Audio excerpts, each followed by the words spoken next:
Bonsoir à toutes et bienvenue dans votre émission de musique locale Couleur Pays, l'émission qui vous parle de l'actualité musicale dans notre département. Et ce soir, je vous propose de retrouver un artiste qui vit à La Réunion, qui a composé beaucoup pour d'autres artistes réunionnais, mais également pour lui. Il s'est installé maintenant dans notre île et ça nous fait extrêmement plaisir de le retrouver. Ce soir, dans votre émission de musique locale Couleur Pays, je vous demande d'accueillir Denis Fricot. Couleur Pays avec Eric.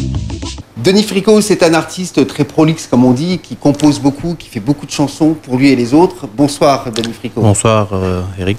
C'est la première fois qu'on vient dans Couleur Pays. La première fois, ouais. Et nous, on est très contents, mais c'est vrai que pendant longtemps, sans tu es mauricien, donc tu vivais à Maurice, c'est un peu plus compliqué, même si on a fait beaucoup d'allers-retours entre La Réunion et Maurice. Oui. En fin de compte, ouais, ça fait un bon bout de temps quand même que je fais le va-et-vient entre Maurice et La Réunion. Et... En avion ou en bateau? En bateau et avion. Voilà. Tu as fait le bateau aussi? Bateau aussi, ouais. Si. En tout cas, nous à La Réunion, ce qui nous a permis de découvrir, le grand public a découvert Denis Fricot à travers Coq Chanté. Hein. Ça a été l'une des grandes chansons que... Enfin, moi, je dis Coq Chanté, c'était parce que c'était la chanson que... En fin de compte, il y a beaucoup de confusion sur la chanson. Et parce qu'il y a deux Fricots à Maurice. Alors, donc, déjà que c'est pas ça, mais alors si tu compliques l'affaire... Déjà, l'autre, c'est Fricot Label. Oui. Et c'est lui de Coq Santé, là.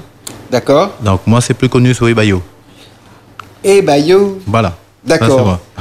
Et donc, maintenant, vous avez bien compris, il y a deux Fricots. Lui, c'est Ebayo et l'autre, c'est Coq Santé. En tout cas, les deux chansons sont excellentes. Et c'est vrai que beaucoup d'artistes mauriciens font de très très bonnes chansons populaires. Populaires, mais de qualité. Oui, si on peut dire ça comme ça, mais par contre, il y a beaucoup d'artistes quand même ici que j'apprécie beaucoup. Et qui a beaucoup de qualité, qui a beaucoup des bons textes aussi. Voilà, j'aime bien. Très bien, alors on va parler un peu de toi, parce que nous ne connaissons pas nous encore bien. Okay.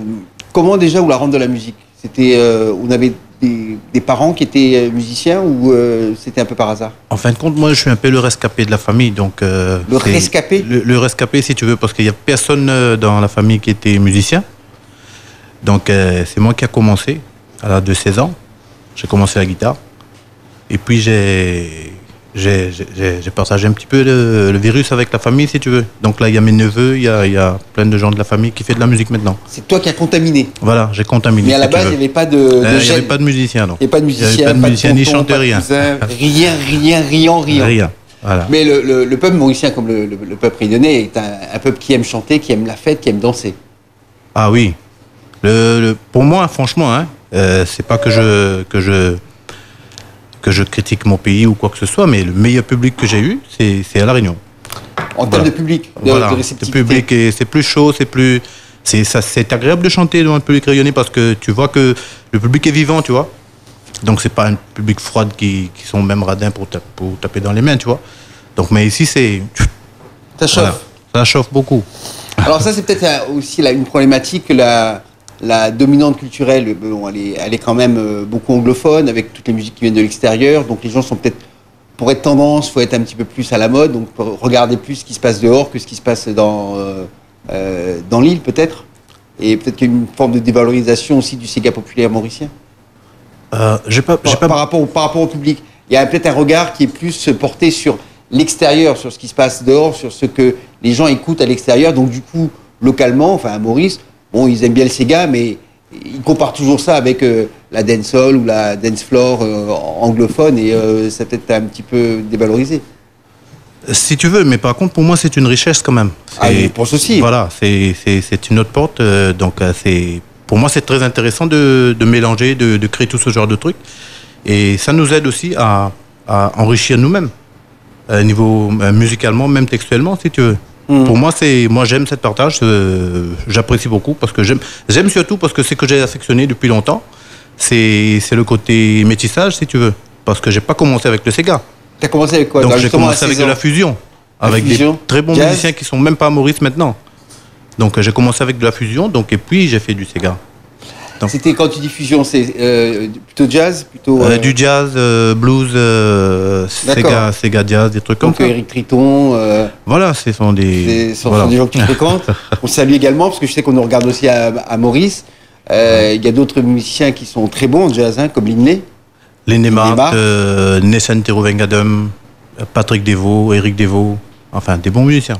Il y a de très bons musiciens, effectivement, à Maurice, Ouais. qui arrivent aussi à s'imposer à l'extérieur, dans le milieu métropolitain et anglophone, parce que vous êtes très Ouais, branché mais sur le seul problème, c'est que, bon, c'est le boulot. C'est ça qui demande ça, de quitter le pays, tu vois. Mais par contre, c'est dommage quand même.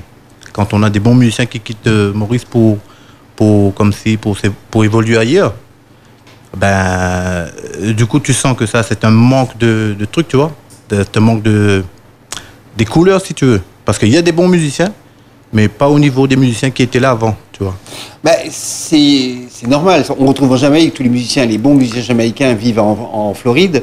Les bons musiciens mauriciens, les meilleurs du moins, s'exportent en métropole. Pareil ici, beaucoup partent également pour aller se frotter à un autre public, mais surtout à d'autres musiciens pour être sur une scène nationale. C'est ça. Comme les joueurs de foot. On revient quand même sur le côté de la recherche, si tu veux. Pour eux, peut-être que c'est ça aussi. C'est de bouger, c'est de découvrir d'autres horizons. Et ce qui m'a toujours beaucoup plu, c'est notamment avec des gens comme Lynn Lemars. Je l'ai entendu une fois un soir très tard au Bateau Fou, dans une séquence très jazz, de reprendre une chanson de Jean-Claude Gaspard, mais à sa sauce et en jazz. C'était oui. Pour moi, c'est un magicien, ce gars-là. C'est un magicien. C'est un magicien. Quand il est avec son instrument, c'est... Donc il n'a qu'à regarder. Et il est capable de faire des choses très compliquées, mais de reprendre dans le répertoire populaire mauricien et de le valoriser pour dire que c'est aussi une belle musique. La musique populaire mauricienne est une belle musique. Et c'est de ça dont on va parler avec Denis Fricot ce soir, qui nous fait le plaisir et l'amitié d'être dans notre émission de musique locale Couleur Pays. Il est venu à la musique dès l'âge de 15 ans. Il a évolué dans d'autres secteurs musicaux avant d'arriver au Sega. Et c'est de ça dont on va parler juste après avoir écouté et regardé un de ses clips dans votre émission Couleur Pays.